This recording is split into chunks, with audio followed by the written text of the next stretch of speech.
Assalamualaikum warahmatullahi wabarakatuh.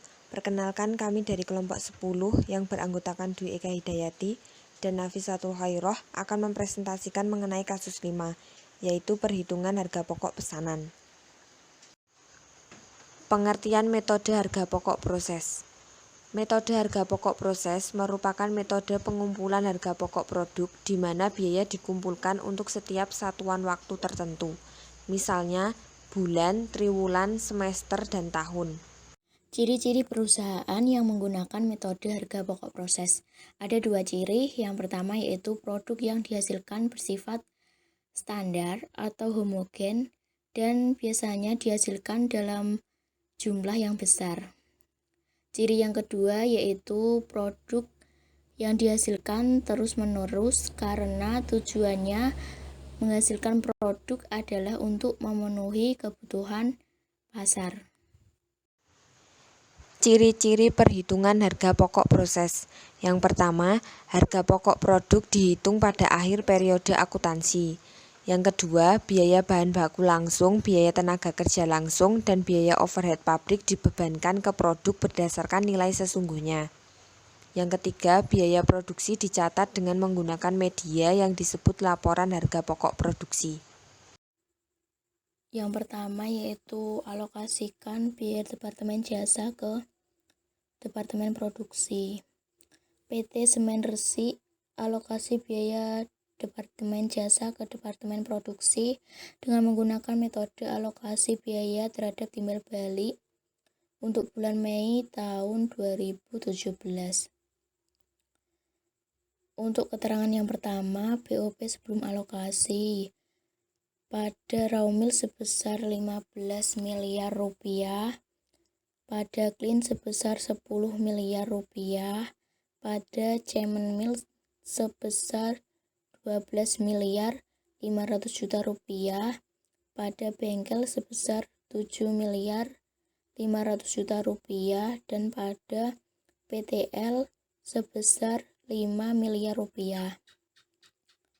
Keterangan yang kedua, alokasi biaya Departemen PTL yang A untuk Raumil sebesar 2 miliar rupiah, pada Clean sebesar 1 miliar rupiah, pada Cemen Mill sebesar 1 miliar 500 juta rupiah, pada bengkel sebesar 500 juta rupiah, dan pada PTL sebesar negatif 5 miliar rupiah. Keterangan yang ketiga, alokasi biaya Departemen Bengkel yang B untuk Raumil sebesar 3 miliar 200 juta rupiah, Clean sebesar 2 miliar rupiah, Cemen Mill sebesar 2 miliar 800 juta rupiah, dan pada bengkel sebesar negatif 8 miliar rupiah.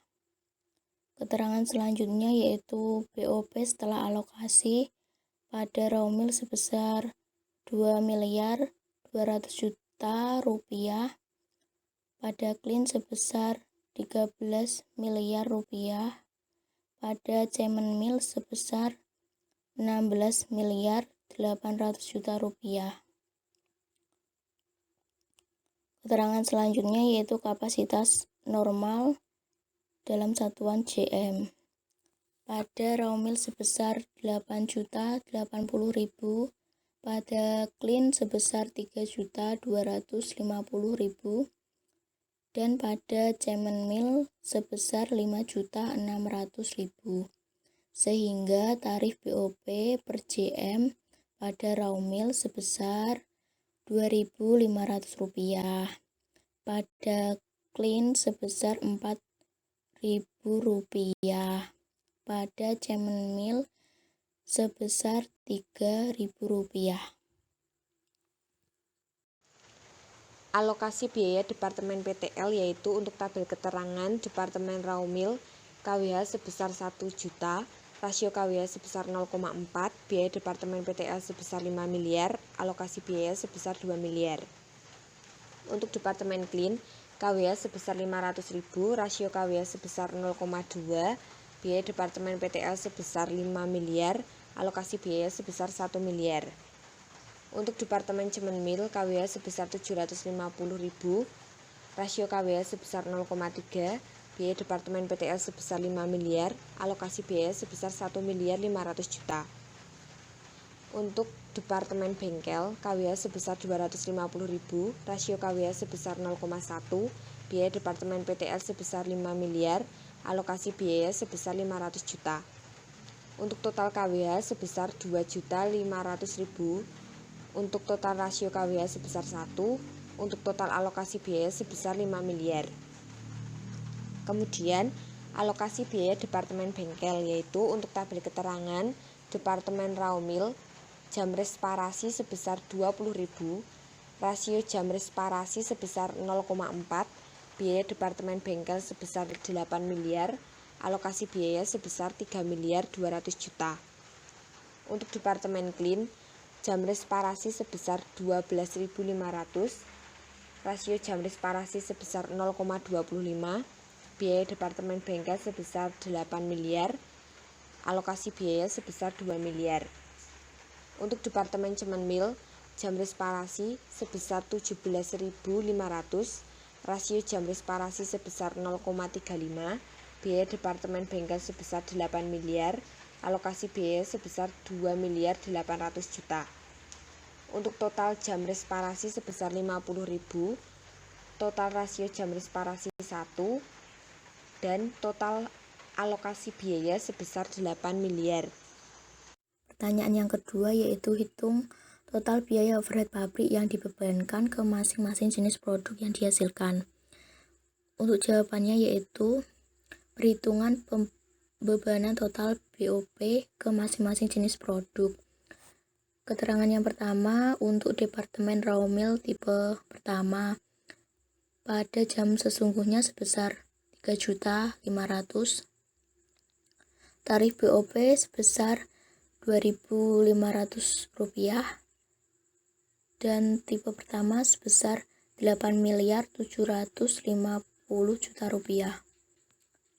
Departemen Raumil tipe kedua jam sesungguhnya sebesar 2.500.000, tarif BOP sebesar Rp2.500 dan tipe kedua yaitu sebesar Rp6.250.000.000.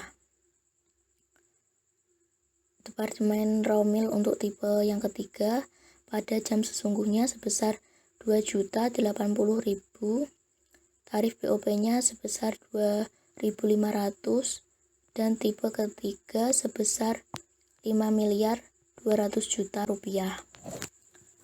Kemudian pada Departemen Kilen tipe pertama untuk jam sesungguhnya sebesar 1.750.000, tarif BOP-nya itu sebesar 4.000. Kemudian tipe pertamanya yaitu sebesar 7 miliar rupiah. Kemudian pada tipe kedua jam sesungguhnya sebesar 1 juta, tarif BOP-nya sebesar Rp4.000 dan tipe kedua sebesar 4 miliar rupiah. Dan terakhir tipe ketiga untuk jam sesungguhnya sebesar 500.000, tarif BOP sebesar Rp4.000 dan tipe yang ketiga sebesar 2 miliar rupiah. Untuk Departemen Cemenmil pada tipe pertama jam sesungguhnya sebesar 2.500.000, tarif BOP-nya sebesar Rp3.000 dan tipe pertamanya yaitu sebesar 7.500.000.000 Tipe yang kedua jam sesungguhnya sebesar 2 juta, tarif BOP sebesar Rp3.000 dan tipe keduanya yaitu sebesar 6 miliar rupiah. Dan Departemen Cemenmil yang tipe ketiga untuk jam sesungguhnya sebesar 1.100.000, tarif BOP sebesar Rp3.000 dan pada tipe ketiga yaitu sebesar Rp3.300.000.000, sehingga total BOP yang dibebankan pada tipe yang pertama yaitu sebesar Rp23.250.000.000, untuk tipe yang kedua sebesar Rp16.250.000.000, dan tipe yang ketiga untuk total BOP yang dibebankan sebesar Rp10.500.000.000. Sekian dari presentasi kelompok kami. Apabila ada salah kata dan pengucapannya, mohon dimaafkan. Wassalamualaikum warahmatullahi wabarakatuh.